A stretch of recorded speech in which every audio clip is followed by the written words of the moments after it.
Mais ouais, j'ai envie de faire un morceau avec Michel Polnareff, j'ai envie de faire un morceau avec Florent Pagny. Je crois que je vais faire le prochain projet, je crois que je vais faire un projet rap variété, je crois.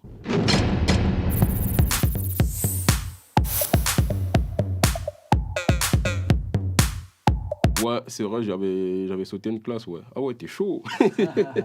Ouais, mais c'était marrant parce que je me rappelle, parce que moi, j'ai un grand frère, moi, on a qu'un an d'écart, du coup, on s'est retrouvés dans la même classe, on a fait notre scolarité ensemble et tout. Après, lui, il a arrêté, moi, j'ai continué. J'avais déjà à lire et écrire et tout, et j'étais pas mal en avance et tout. Après, quand je suis arrivé en CE1, ils allaient me faire sauter le CE1 aussi, mais j'étais pas chaud.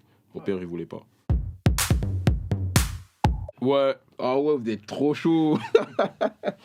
Wesh, c'est FBI ou quoi? La vie de ma mère, c'est vrai en plus, ouais. Après, tu connais, c'était le feu. Parce que il y avait tout le monde et tout qui regardait et tout. C'était limite des classicos. Mon frère, il me fait un ballon en profondeur. Après, moi, j'étais un joueur, j'allais super vite, c'était ma qualité, tu vois. Ballon en profondeur, j'arrive devant le gardien, un petit plat du pied sur le côté. J'enlève mon maillot, tout le collège me course et tout. C'était lourd de ouf. Je m'en rappelle comme si c'était hier. C'était incroyable. Ouais, c'est mon gars maintenant, t'as pas vu? On s'est échangé des tweets et tout, il y a un feat qui arrive et tout, je peux même te donner le titre. Oh. Non, je rigole. Mais ouais, j'ai envie de faire un morceau avec Michel Polnareff, j'ai envie de faire un morceau avec Florent Pagny. Je crois que je vais faire le prochain projet, je crois que je vais faire un projet rap variété, je crois. Avec Pascal Obispo aussi, j'aime beaucoup Pascal Obispo. Et j'aimais beaucoup Joe Dassin aussi, Ah ouais? par son âme. Ouais, c'est ça, ouais. En vrai de vrai, avant j'avais un autre blaze, c'était VIP. Parce qu'en vrai de vrai, je me rappelle, c'était un truc tout banal. Hein. C'est parce que à la cantine, par exemple, je passais toujours en premier, je faisais jamais la queue, des trucs comme ça. Et on disait, oh, mais lui, c'est un VIP, lui, il fait jamais la queue tout le temps. Après, j'aimais trop les jeux de bagarre, tout ce qui était armes et tout. Après, mon frère, il m'a appelé Kalash. Après, j'ai rajouté criminel quand j'ai commencé à rapper parce que je suis un tueur au micro. Et parce qu'il y avait déjà aussi un rappeur qui s'appelait Kalash Lafro. T'as vu, c'était à l'ancienne. Ah ouais. Hein. C'est-à-dire, tu vois ou pas? Je suis un ancien en vrai de vrai. Je n'ai jamais tué personne, hein, je précise aussi. Ouais. C'est important. Uniquement sur le micro. Parce que les gens, ils voient la cagoule, un peu de sang, ah, ça non, au calme. Parce qu'à la base des bases, moi, j'étais à l'école et j'aimais trop le rap. Et chez moi, ils sont pas trop rap. C'est-à-dire que je me suis dit, en vrai de vrai, je vais mettre une cagoule, comme ça, je vais faire du rap et personne ne va savoir que c'est moi. Mais ma mère, elle m'a reconnu direct. Elle m'a reconnu direct. Après, en vrai de vrai, quand elle m'a reconnu, je voulais déjà enlever ma cagoule et tout. Mais j'avais déjà fait, je crois, Sauvagerie 2 et Arrêt du cœur devait sortir et tout. Il y avait déjà un personnage avec la cagoule et tout qui était fortement identifié. Du coup, j'ai gardé. Quand j'ai la cagoule, c'est mon outil de travail. Fort. Ouais, mon premier groupe s'appelle Hall 14 parce que c'est le bâtiment où on traînait. J'écoute pas trop les conseils. Ramène-moi vite mon oseille avant que je te rafale comme à Marseille. Ah, ouais, c'est ça, 10, 12, 14 bureaux, c'est le 10 ou 10, 12 où on traînait. Et le 14, le bâtiment, le hall où on traînait. Et ça fait 10, 12, 14 bureaux, c'est sur une ligne droite.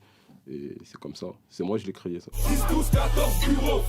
10, 12, 14 bureaux. Ça rappait beaucoup à Sevran déjà avant. Et du fait qu'après Caris, il a pété, il a mis la lumière sur Sevran. Ça a permis à plein de rappeurs, dont moi aussi, de s'exprimer, de se montrer. Et après, c'est parti. Hein. C'est comme à Vitry ou dans le 9-4 en l'ancienne, quand il y avait Mafia Cafri. Après, il y avait pas mal d'autres rappeurs autour aussi. Et c'est comme ça, en vrai de vrai.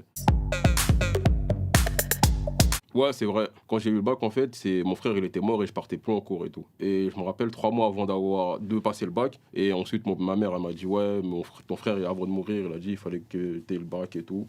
Et moi, je me dis, ah ouais, mais ouais, on a 3 mois du bac, je suis pas allé de l'année. J'ai commencé à réviser chez moi. Et je me rappelle, quand je me suis pointé au bac, tout le monde a rigolé. Ouais, si tu fais quoi, t'es pas venu de l'année et tout. Et je me rappelle, quand je l'ai eu, tout le monde était choqué. J'aimais beaucoup le management parce que déjà, j'avais des profs que j'aimais beaucoup au management. Ça aide, ça.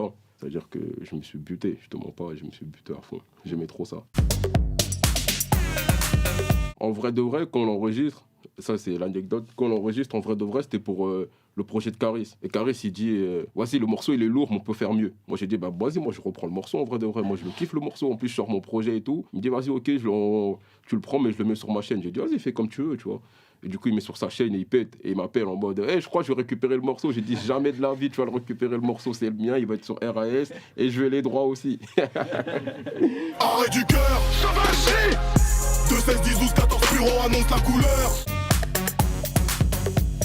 J'écris tout dans ma tête. J'ai jamais écrit un texte au téléphone ou sur une feuille et tout. Je rentre en cabine, j'écoute la prod et j'écris tout dans ma tête et je pose. Parce qu'en fait, j'avais remarqué un truc. Quand j'étais petit, par exemple, quand j'essayais d'écrire et quand j'arrivais devant le micro, changé de mots, j'ai déplacé les mots. Et du coup, j'ai dit, ça sert à rien d'écrire, je vais venir, je vais poser direct ce que je pense. Et, ouais. Et depuis que je rappe, j'ai toujours fait ça et ça marche bien et je continue. Ta, et ta, carrément, c'est incroyable. Tout le monde... Et il y a des gens qui me demandent des dédicaces vidéo. Et oublie pas le ta à la fin de la vidéo, s'il te plaît. Là, les gens, ils aiment trop ça. Un coup de calage, assez dommage. En vrai de vrai, il est venu comme ça. Hein. Et je l'ai fait une fois, les gens, ils étaient choqués. Après, je le refais. Après, je le fais moins qu'avant, c'est vrai. Hein. Je le refais moins qu'avant, mais c'est un truc qui marche tout le temps. Lingala, c'est la langue parlée au Congo. Beaucoup, ouais, parce que je parle bien Lingala aussi. Je suis né au Congo. Chez moi, on parle beaucoup Lingala. C'est-à-dire que je tape Lingala comme never. Hein. Ah, je te mens pas, je parle super bien Lingala. S'il y avait le Lingala au bac, je crois que j'aurais encore augmenté ma note de ouf.